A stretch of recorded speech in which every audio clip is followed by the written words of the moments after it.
Welcome back to the Rugby Oaks. I'm Matt. This is George. And George, this week is week 2. Springboks versus the All Blacks. George, it has been the best couple of weeks of rugby of the year. You cannot beat Springboks All Blacks. Well, the Springboks can beat the All Blacks, but we will see whether the All Blacks can beat the Springboks this weekend, George. Cape Town, the mother city, it's come at us.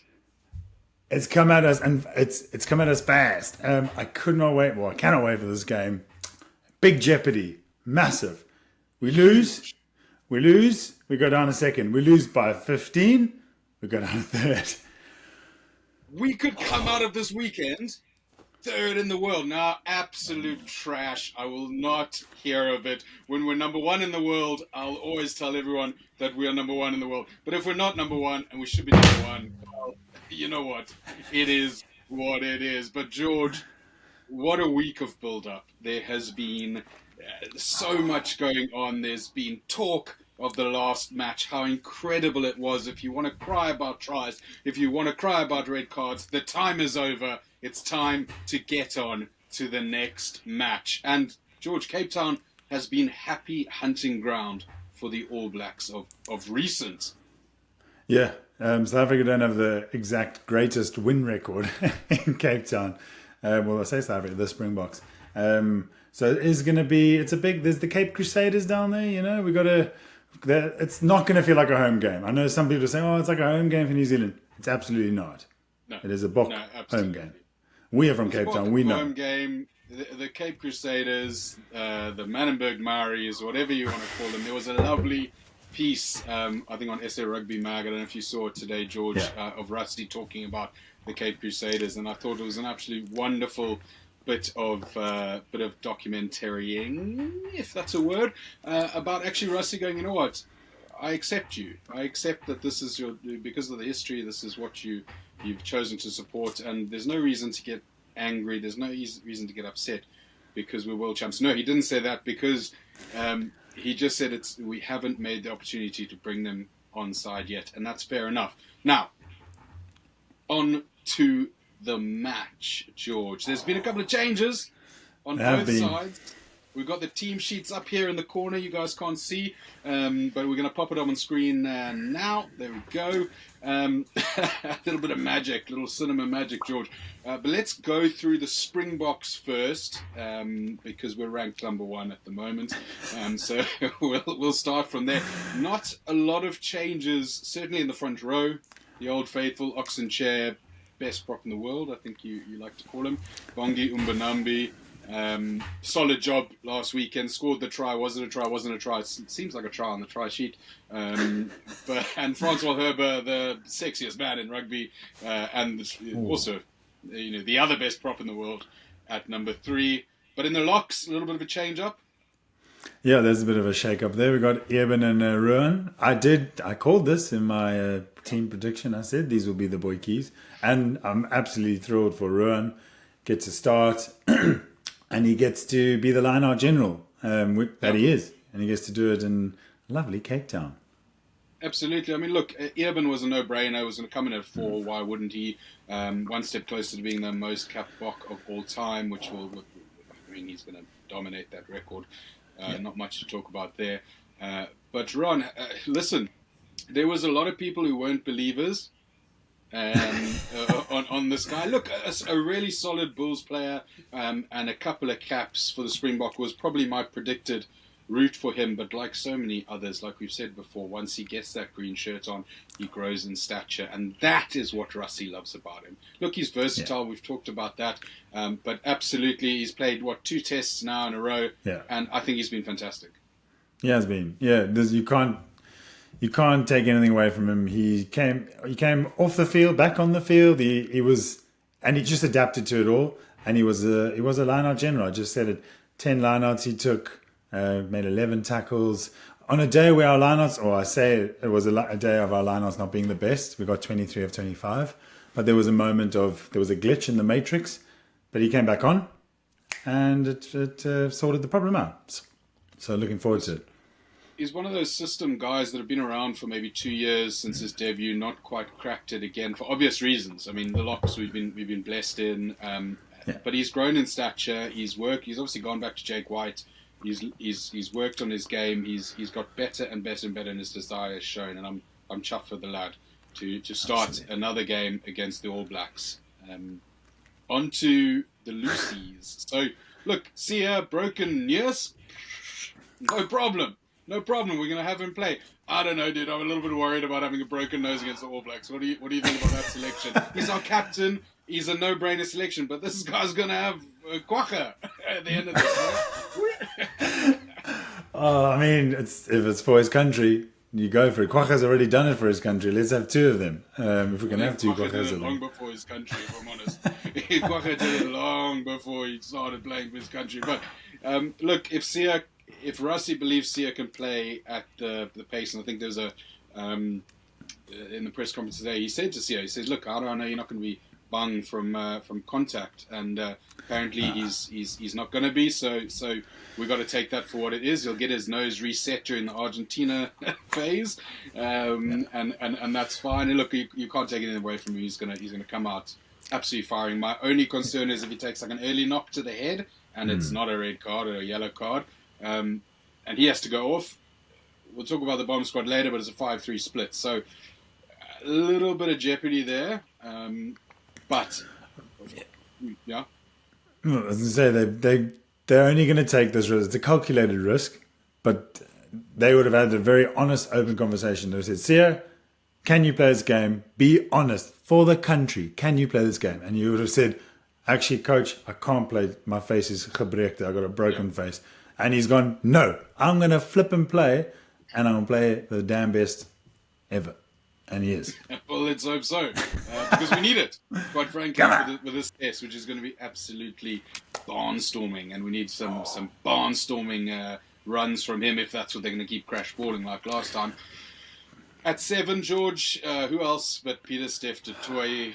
4, 5, 7, gooi him at 11 down the wing. Why don't we let him throw a couple line-outs to himself, maybe, who knows? But do we need to talk about Peter Steph du Toit again? I feel like my wife thinks I'm going to propose to him or something, and I might. You know, it's a beautiful thing. Don't blame you. Peter Steph in at 7. Of course, there's probably going to be a shuffle around at some point. Might see him go into 5, or just as injury cover. Is there to add his versatility. Jasper Visser at 8. I said at the end of the last game, I thought it was his best game in a box shirt. I thought he came out flying. 23 tests as a Bok. Probably the first time I thought, this is really going to be the guy. Now he's got to back it up. He owes us a backup performance, and I cannot wait to see him come out and eat a couple of souls. Yeah, let him eat some souls. I can't wait. I've heard some people saying he didn't have his best game, or I don't know what game they were watching. Giza played incredibly. He played a. I mean, he didn't play very long. What did he play? 45 minutes, whatever. But in those 45 minutes, he made an impact. So the turnover and the bustling runs and the defense, beautiful. Welcome back. He's just that guy who's going to wear down defenses in that first half. Yeah. And I'm excited to see it. Going on to the backs, George. Really stoked about this selection here. Really, really stoked about the selection. Grant Williams, take a bow, earning a start few and far between for Granty Williams, but against the greatest of foes. And I'm really excited to see his impact from minute 1. Yeah, let's hope that he does. Well, touch wood, not the same thing happens to him as it did against Argentina, where he got his first number 9 on his back. Fingers crossed for the young guy. But I did call that he'd start, but I got it wrong with the flower. But not unhappy about the selection here. But Grant and Andre partnering up. Yeah. Youth and experience. What I like here is they've gone, look, we're gonna trial Grant. He's proven his place to start, and I think that's the right decision to make. And they've gone, well, let's give Andre just to settle him down. If there needs to be any settling, we'll have the highest man there at number 10. The selection of Andre Pollard it's interesting to me because Sasha he's won the right to lose his shirt. Let's put it that way. Okay? I think he's won the position. Andre has all that history behind him, of course. But I think it tells you the attitude of the Springboks going into this match, this Freedom Cup match, this all-important match, this possible 4 times in a row, which, look, I mean, I'm touching wood, possible 4 times in a row, very, very possibly. But it's giving it to a guy like Andre to play more of a World Cup final type game than potentially Sasha is naturally doing. And I think, George, maybe you could kind of give me your 2 cents on this, but Sasha was thrown into the fire and proved he was ready, and that was fantastic to watch. But with the different kind of game plan, rather than trying to get Sasha to adapt to a game plan, they've gone, we've got 2 incredible 10s, we want to play this kind of game plan, let's play Andre. Because, in my opinion, you're not starting Andre to learn anything, right? If you wanted to learn more about a player, you start Sasha. So this is clearly a horses for courses type selection. Yeah, and I agree with you. I think there was this talk about how it was worrying that you're throwing Sasha at the Wolves, let's say in the previous game, because if things went wrong, it could have gone really wrong for his career down the line. You know, it can hit your confidence. I mean, he's a very confident young man, but you've nailed it on the head there. Going into this almost like it is a final.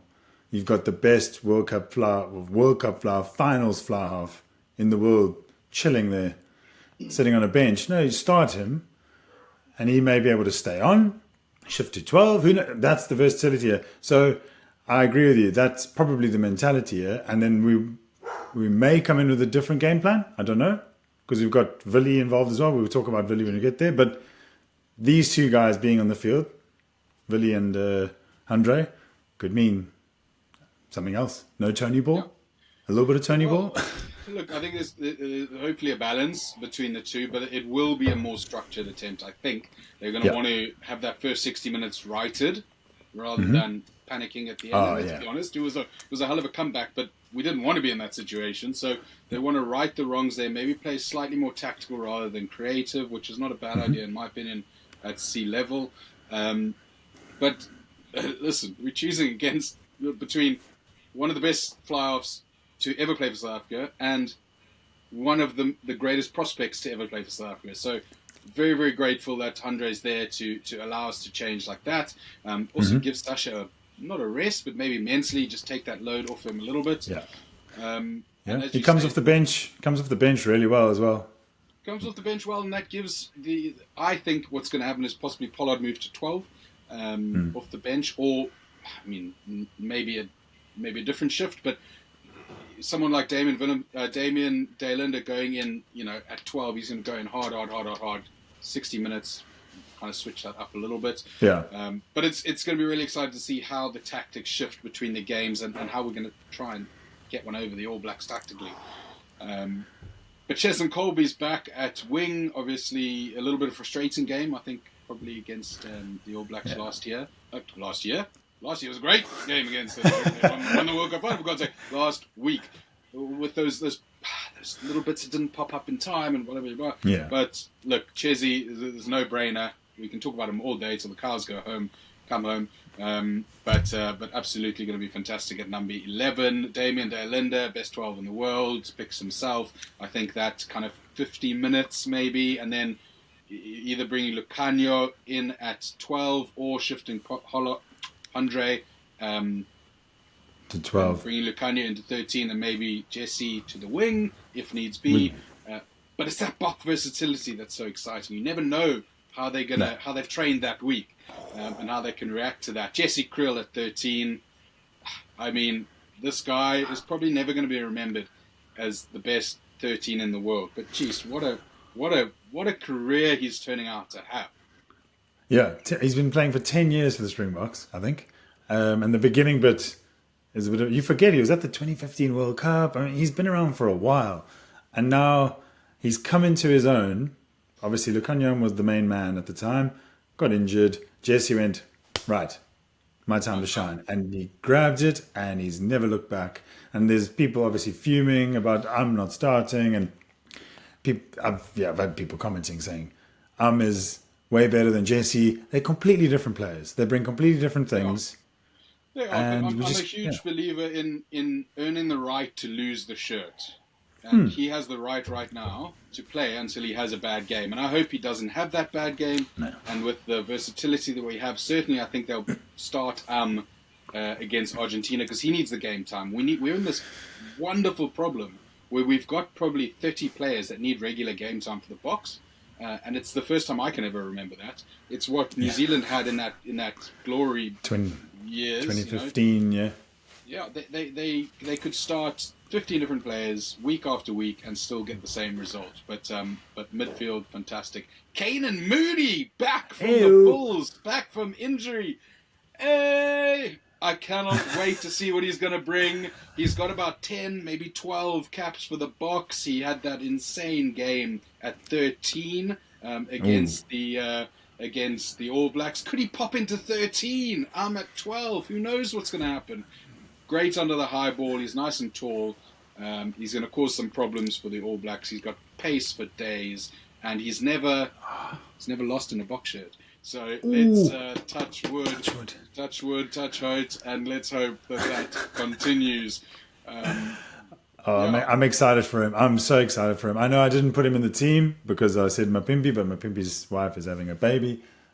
No, I'm still not. I'm happy for my Pimps. I'm happy for Kanan. Both big weekend for the boys. Huge weekend. And Villy earning cap number 90 something, 96, I think. 96, 97, somewhere around there. He's in touching distance. I like him being brought back in. I know that we've kind of not necessarily, let's say, put him to bed where we've gone, actually, do we need him moving forward? I like him coming in, steadying the ship. He's a very dynamic playmaker, and he's just the general at the back there that just, especially when you've got a Kanan Moody coming in, maybe hasn't played for a while, he's just gonna pull those strings. And look, Billy's gonna have a great game. He likes playing against the All Blacks as well. Yeah, and I think it's it's a solid selection.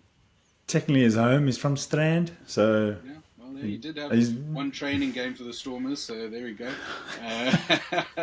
But onto the bomb squad, we'll speed through these guys a little bit quicker. Malcolm Marx needs to probably have a bit of more of a solid game, but we know the quality as he still comes back from injury. George Steenekamp. I wish it was George Steenekamp. Gerard Steenekamp. Yeah, he's George, Steenekamp.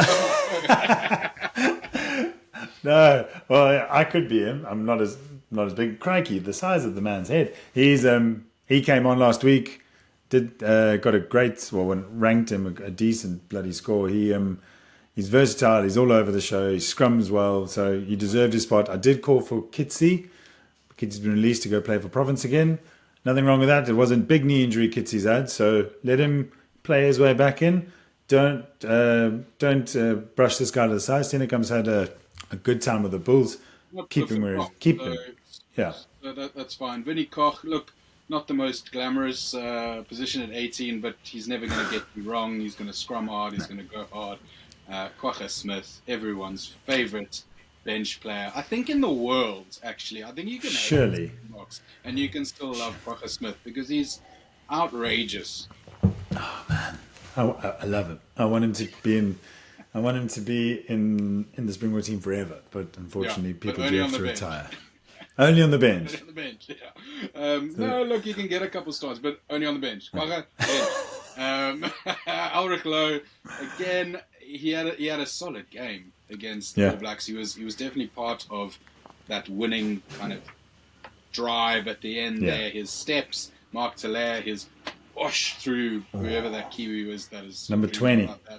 And look, I think he's just getting better and better, and I'm really excited to see him play. Jaden Hendrickse, back from the Sharks, back from injury. He was going to be the next big thing for the Springboks. He's kind of lost his way slightly, not in the sense of I don't think he's played badly. He's been injured a couple of times, already bad times. Faf obviously is still probably our number 1, number 9. Kobus needed to take that Faf role of setting the ship, and Grant Williams is your obvious other guy. So Jaden's got to fit in here, and he's got to start stepping up to be that starter if we're going to look at Grant as that impact player. And I think look, Rusty likes to test him. Let's test him. You've had some games for the Sharks. Let's get out there. Yeah, absolutely. He's. I'm glad he's back. I know I didn't add him in my previous team, in my predicted team, but it's good for him. Come off the bench. He's done that a number of times. He's got a good number of caps under his belt now. Let him come on and get some game time again with the box. Absolutely. And then Sasha Feinberg, Montgomerzulu. Remember the name, SFM. He's on the bench, but he's going to come out and he's going to play whatever position Rusty decides to put him at. I hope he goes into slots in at 10. He can obviously cover 15 if that needs be as well. One more cap, probably 30 minutes more experience. He's going to keep getting better.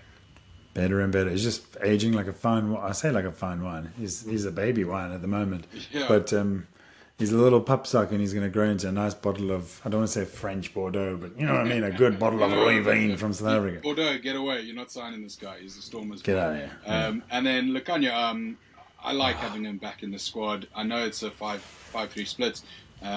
Take from that what you will from Rassie. Obviously, understanding that Jaden probably needs some time.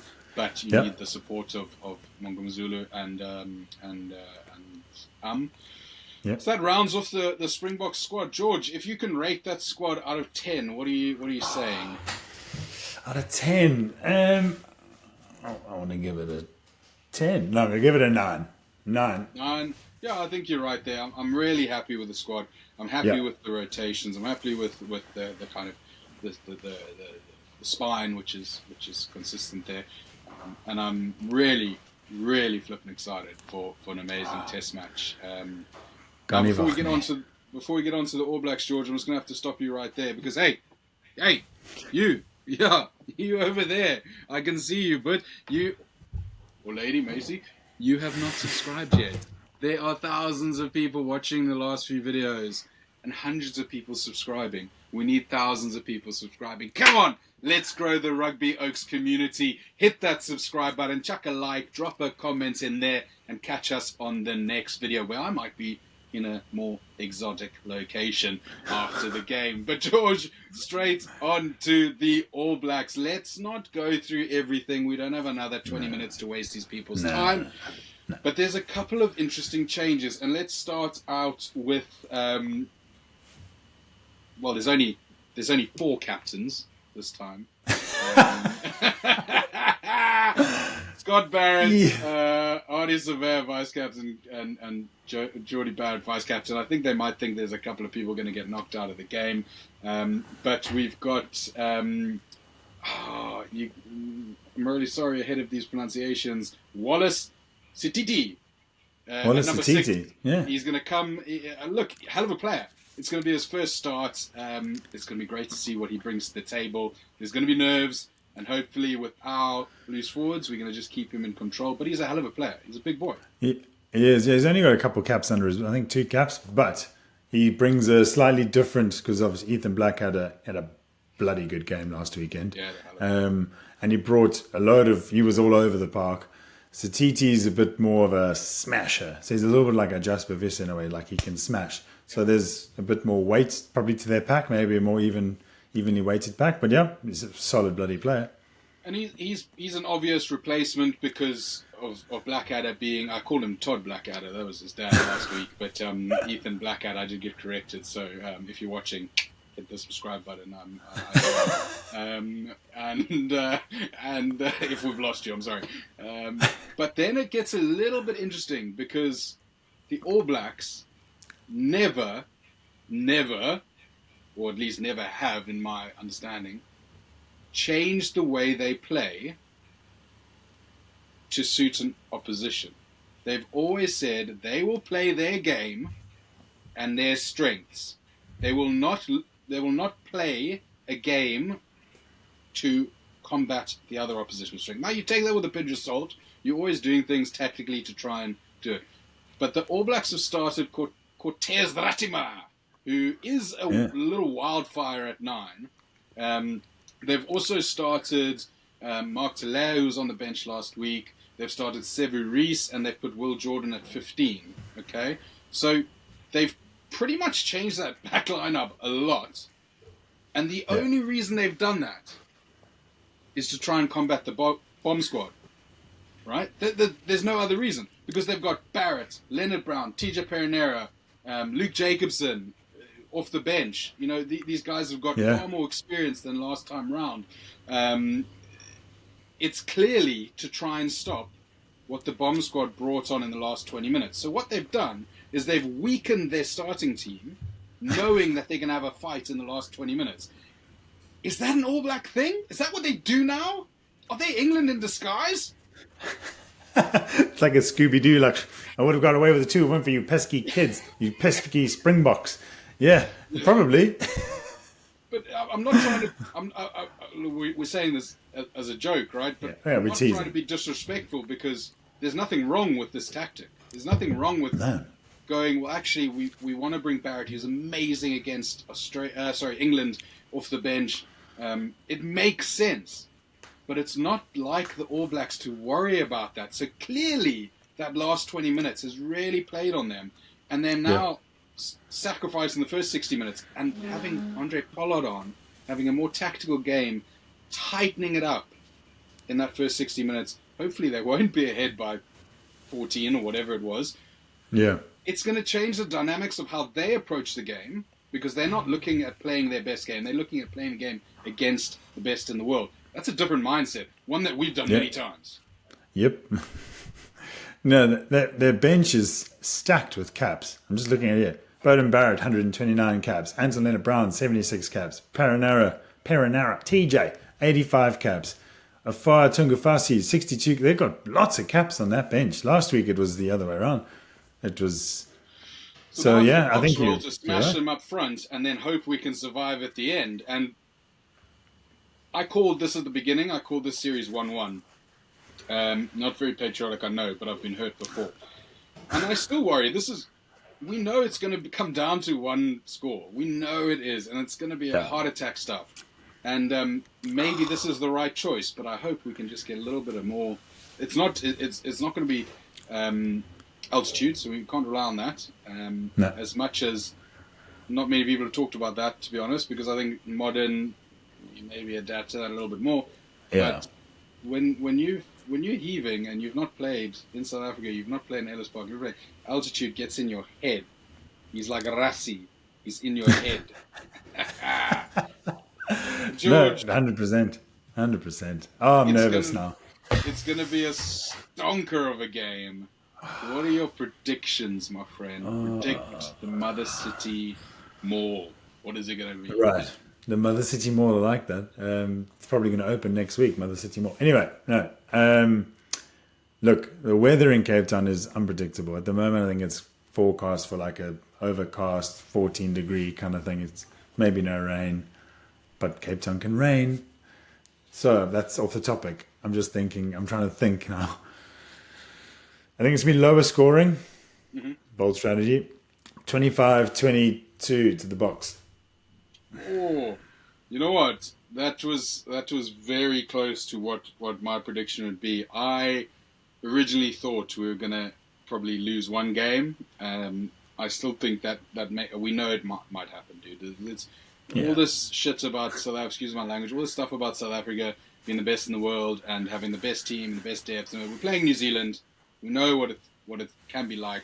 We know it's put respect on your name. Ireland, drop goal, a penalty, a red card, a yellow card. It can change these things dramatically. New Zealand, we love you, we respect you. I think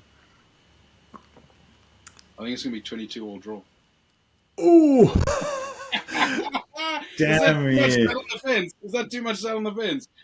Well, look, we'll go with your score and we'll have the Boks to win, and we can celebrate after that. George, it's been amazing to catch up. We will do this all again, next week after the Boks have played. But up until then, like, subscribe, comment, see our faces on the regs, and we'll see you again next time.